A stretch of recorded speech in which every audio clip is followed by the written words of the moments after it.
Hey guys, आज explain करने जा रहे हैं लेगेसीज का सीजन 2 का एपिसोड नंबर 4। तो चलिए शुरू करते हैं। और शुरू करने से पहले वीडियो को जरूर लाइक करो, चैनल को सब्सक्राइब करो और देखते रहो शो टाइम अमेजिंग सीरीज के लिए। और अब शुरू करते हैं इस एपिसोड को। हम पहला सीन देखते हैं जापान का 308 एडी का, जहां पर हम देख पाते हैं एक समुराई सोल्जर वहां पर बैठा हुआ है और वहां पर उसकी तलवार चमकने लगती है और वो अपने आप से ही बातें करने लग रहा है। और वहां पर हम देखते हैं मेलावोर आता है और जैसे उसकी तलवार चमकने लगती है उसे उठाता है और मेलावोर की तरफ भागने लगता है और उसकी आंखें भी लाल चमकने लगती है। मतलब ये किसी तरह का मॉन्स्टर है और वो मेलावोर की तरफ भागता है लड़ने के लिए। बट हम देखते हैं मेलावोर उसे अपने अंदर एब्जॉर्ब कर लेता है और ऐसे करके मेलावोर ने उसको पूरी तरह से एक डार्कनेस के अंदर भेज दिया था। अब फिर हम देखते हैं प्रेजेंट टाइम के मिस्टिक फॉल को अगले सीन में, जहां पर वही समुराई बेहोश पड़ा है, उसे कोई उठाने की ट्राई करता है और हम देखते हो डरते हुए उठता है समुराई और वो जापानीज बोल रहा था ना कि इंग्लिश। और यहाँ वहां लोगों के पास जाने लगता है और लोग उसे डर के भागने लगते हैं। और हम देखते हैं इस मोमेंट पे वो समुराई बहुत ज्यादा डिप्रेस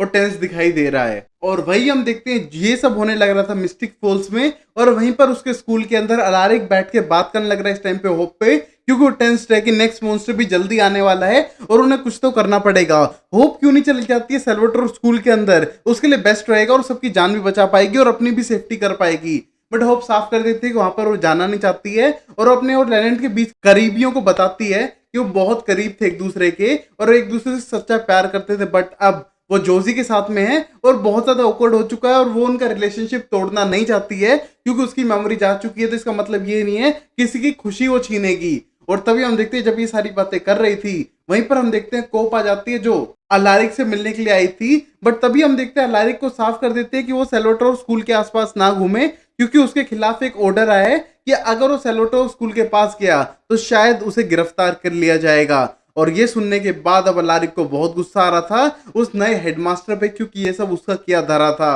और वहीं पर हम देख पाते हैं कि वहां से होप चली जाती है और जाने के बाद अब अलारिक को और गुस्सा आ रहा था कि वो जाके सेल्वाटोर स्कूल में कुछ पता नहीं कर पाएगा कि वहां पर हो क्या रहा है। और अब हम अगले सीन में देख पाते हैं कि वहां पर लैंडेंट और राफेल आ चुके थे अलारिक से मिलने के लिए और वो बहुत ज्यादा गुस्सा है क्योंकि अब अलारिक उनको कॉल नहीं करता। मानता हूँ हेडमास्टर नहीं है बट फिर भी उनके साथ कांटेक्ट में रह सकता है और उसके मिलने के लिए स्कूल के पास आने लग रहे थे। और वहीं पर हम देखते हैं उस मोमेंट पे राफेल तो सिर्फ होप से मिलने आया था और वो सोचते हुए दोनों आगे जाने लगते हैं। बट हम देखते हैं राफेल किसी को देखने लगता है पीछे बार बार, क्योंकि उसे लगता है कि उसका कोई पीछा कर रहा है। बट हम देखते हैं कि वो लाल चमकती हुई आंखों वाला ही बंदा है। वो इस बार समुराई नहीं है बल्कि कोई और है, मतलब वो कोई शैतानी आत्मा है जो एक शरीर से दूसरे शरीर में ट्रेवल कर रही है। और हम देखते हैं उनका पीछा करे जा रही है और वो शायद लैंडेंट के पीछे हैं। और फिर हम देख पाते हैं कि जैसे ही स्कूल की छुट्टी होती है वहां पर सारे बच्चे बाहर निकलने लगते हैं, जिसकी वजह से वो जो आत्मा है वो किसी के अंदर भी ट्रेवल कर पाती है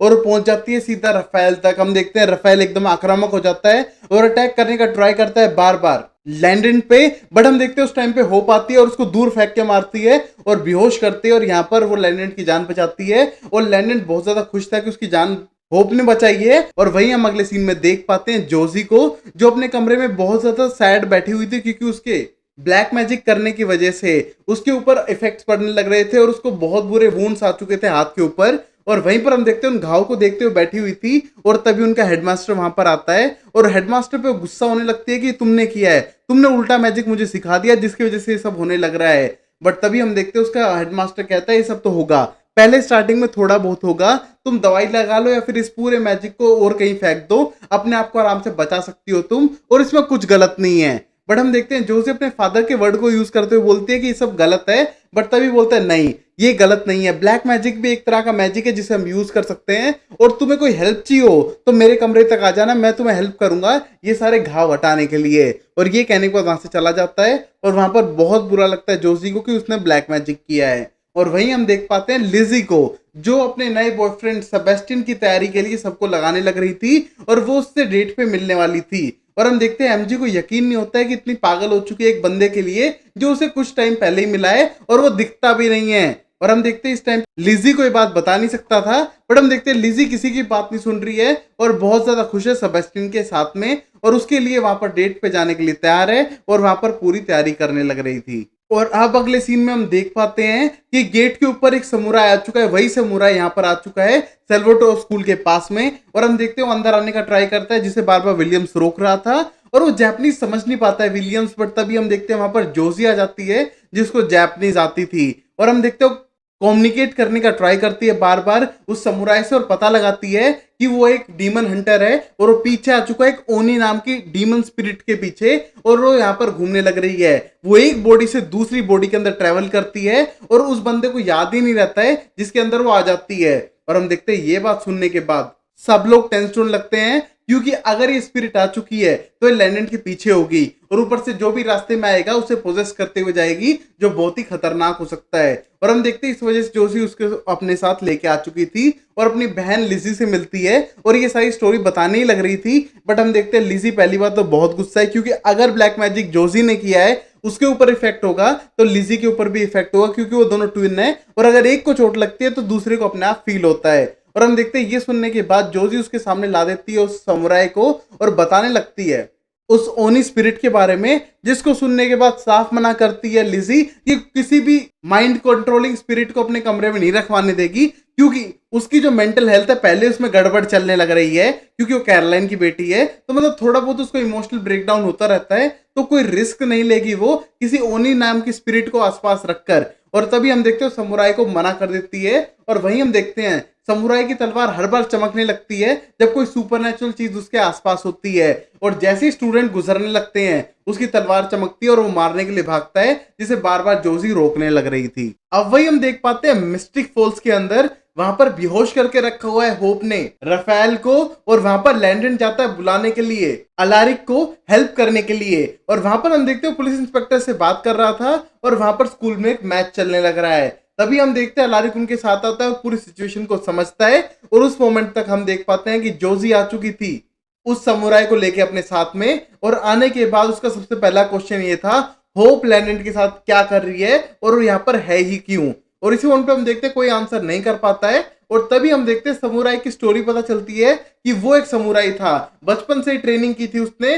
और बहुत ज्यादा पावरफुल बन चुका था एक ओनी को मारने के लिए। ओनी एक डिमोनिक बीस्ट है जिसको मारने के लिए इन समुराई को ट्रेन किया जाता था, और इसका सपना था उन सबको खत्म करना, और वो लगभग करने ही वाला था, बट वो कर नहीं पाया, क्योंकि हम देखते हैं उसके फ्लैशबैक सीन में जहां पर वो एक ओनी को मारने ही वाला था, बट उससे पहले वो एक बच्चे की बॉडी के अंदर चला जाता है, और हम देखते हैं ये समुराई बच्चे को नहीं मार सकता है, इसलिए उस ओनी को अपनी बॉडी के अंदर ले लेता है, और पता चलता है ओनी दूसरे की बॉडी पे पूरी तरह से कंट्रोल कर लेता है, बट इसकी बॉडी पे पूरी तरह कंट्रोल नहीं पा रहा है, बल्कि उसकी पर्सनैलिटी एक दूसरे से भिड़ने लग रही है, और कुछ टाइम के लिए ओनी, कुछ टाइम के लिए समुराई बाहर दिखाई दे रहे हैं एज एन एक्सप्रेशन। और ये पता करने के बाद वो जिंदगी भर के लिए अकेला निकल जाता है, जिससे कि उसको कोई टच ना करे और ओनी एक बॉडी से दूसरी बॉडी के अंदर ना जाए। और हम देखते हैं इसने अपनी पूरी जिंदगी अकेली बिताई थी तब तक कि मेलोवर वहां पर आ गया, और आने के बाद उसको एब्जॉर्ब कर लिया उस अंधेरे के अंदर और एकदम बाहर निकाल दिया उसे इस टाइम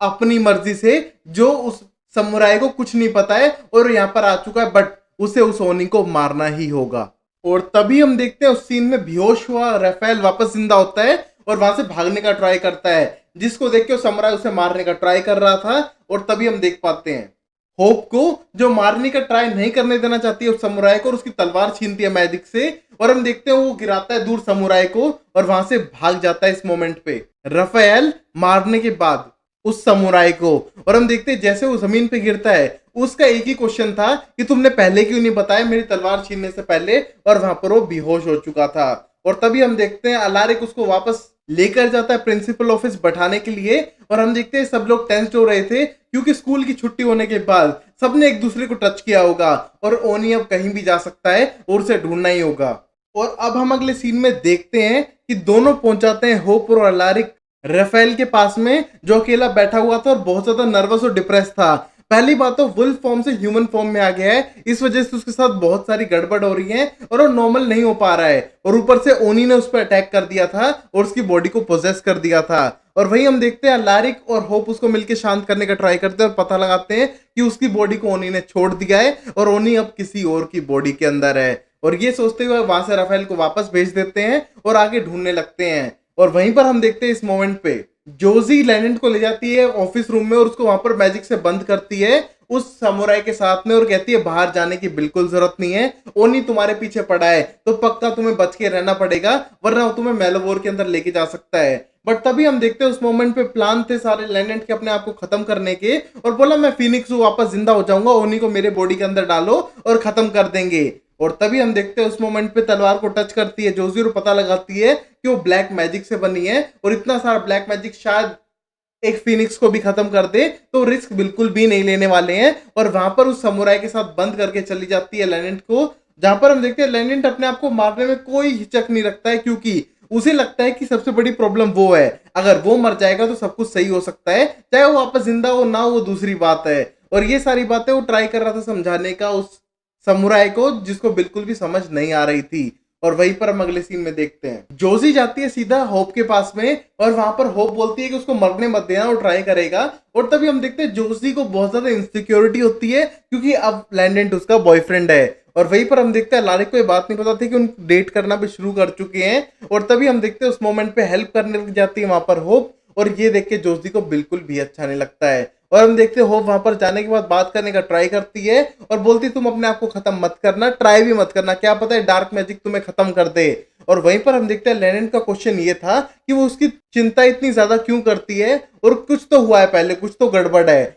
और तभी वो बताती है कि पहले वो दोस्त थे और वो अपने आप को मेलेवोर पोर्ट के अंदर डाल चुकी है, जिसकी वजह से मेमोरी खत्म हो चुकी है। बट हम देखते हैं लेनेंट के क्वेश्चन ये थे, और वो बहुत ज्यादा सीरियस दिखाई दे रहा है कि तुम मेरे लिए मेलेवोर में क्यों कूदी, तुम अपने आप को सेक्रीफाइस क्यों कर सकती हो, मैं शायद तुम्हारे दोस्त से कुछ ज्यादा था। और तभी हम देखते हैं होप के करीब आने लगता है, और वहां पर होप के पास वो तलवार थी। और तभी हम देखते हैं होप के पास आने के बाद उसका सर पटक के मारता है दीवार के, और वहां से भाग जाता है। और पता चलता है कि ओनी अब सीधा लैंडेंट के बॉडी के अंदर है, जिसने तलवार को चुरा लिया है, और अब वो वहां से सीधा जा रही है उस पोर्ट की तरफ, जहां से मेलेवोर के अंदर एंटर कर जाएगी। और तभी हम देखते हैं ये सब सोच के सब लोग टेंशन होने लगते हैं। वहां पर अलारिक और जोजी पहुंचते हैं, बट तब तक वो लेट हो चुके थे, और वहां पर दोनों टेंशन होने लगते हैं कि इस मोमेंट पे समुराई ने कुछ क्यों नहीं किया। और देखते हैं समुराई की लाश वहां पर पड़ी है, मतलब ओनी ने सबसे पहले उस समुराई को खत्म कर दिया, क्योंकि वो उसके बारे में बहुत कुछ जानता था। और वहीं पर हम देखते हैं ये दोनों मिलकर लोकेटर स्पेल करती है जोजी और रोप,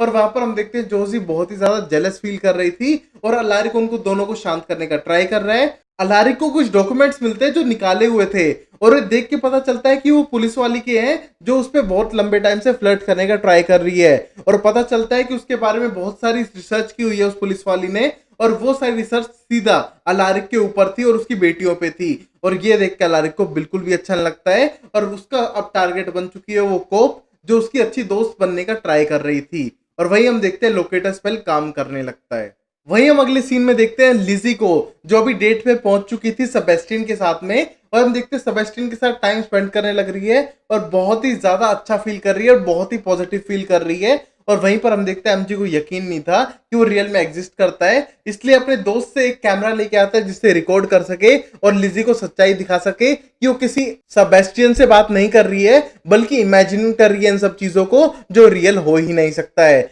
और वहीं पर हम अगले सीन में देख पाते हैं यहाँ पर सेबेस्टियन ब्लड बैग्स के बारे में पूछने लगता है, और वो रिक्वेस्ट करता है उसके लिए ब्लड बैग्स लाने के लिए। और हम देखते हैं ये सुन के उसको कोई इशू नहीं था, और यहाँ पर बहुत ज्यादा खुश दिखाई दे रही है लिजी। बट तभी हम देखते हैं उस मोमेंट पे उसको एमजी रिकॉर्ड करने का ट्राई कर रहा था, और ये देख के लिजी को गुस्सा आने लगता है, क्योंकि उसे ऑब्जर्व कर लेती है, उसके पास जाती है, उसे डांटने लगती है और बोलती है सेबेस्टियन तुझे छोड़ेगा नहीं एमजी, ये सब हमारा प्राइवेट टाइम है जो हम एक दूसरे के साथ स्पेंड कर रहे हैं। बट तभी हम देखते हैं एमजी उसको क्लिप दिखाता है, जहां पर हम देख पाते हैं कि सेबेस्टियन रियल में है ही नहीं, और ये सारी इमेजिनेशन सिर्फ लिजी की थी। ये सब सोचने के बाद हम देखते हैं वो ट्रोमेटाइज हो जाती है, टेंशन होने लगती है, और उसको लगता है कि शायद वो पागल हो रही है, वो सेबेस्टियन को सिर्फ देख पा रही है क्योंकि वो उसके दिमाग के अंदर है और रियल नहीं। और ये सब सोचते हुए इमोशनल हो जाती है और वहां से जाने लगती है। और हम देखते हैं इस मोमेंट पे एमजी बहुत ज्यादा उसको समझाने का ट्राई करता है, बट वो एमजी को भी साफ कर देती है कि उसके लिए वो कोई मैटर नहीं करता है, और एमजी उसका कभी दोस्त नहीं था। और यहाँ पर एमजी का फिर से दिल तोड़ते हुए यहाँ से भाग जाती है